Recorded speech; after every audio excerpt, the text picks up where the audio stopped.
Yan yung sitwasyon dyan. So makikita nyo dyan mga kabayan, yan yung gagawin pang packet dito. At papunta ng south, yung nasa taas. Okay, may U-turn nga. Ito nga pala mga kabayan, papuntang Balintawak. May U-turn siya. May U-turn na pala yan. So talagang naka-ready.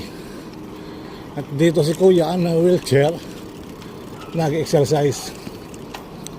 Okay, mga kababayan, may U-turn nga pala. Ayan.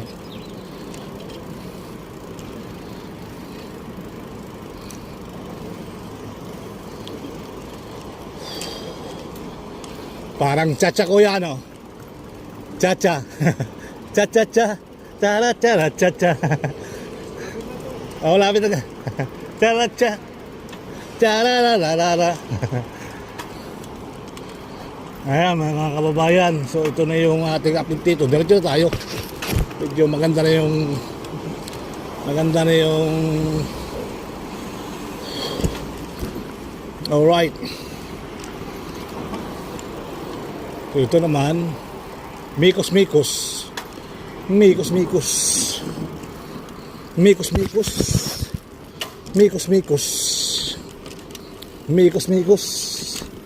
at dito naman sa Ilog River ay tuloy-tuloy pa rin yung paggawa din eh. Ubus na talaga yung mga ano dito. Talagang hindi lang pati bilakbak nila.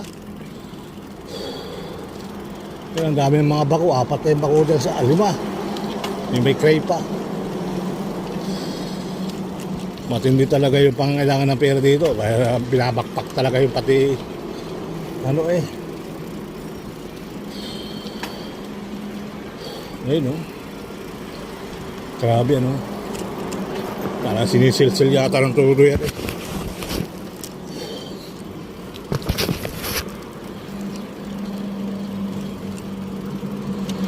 Oh. Dito nabakura na sa ilalim.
Okay na.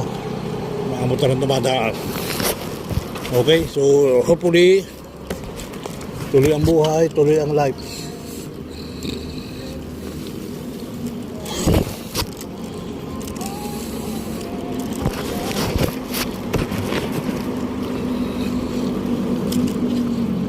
Dapat talaga medyo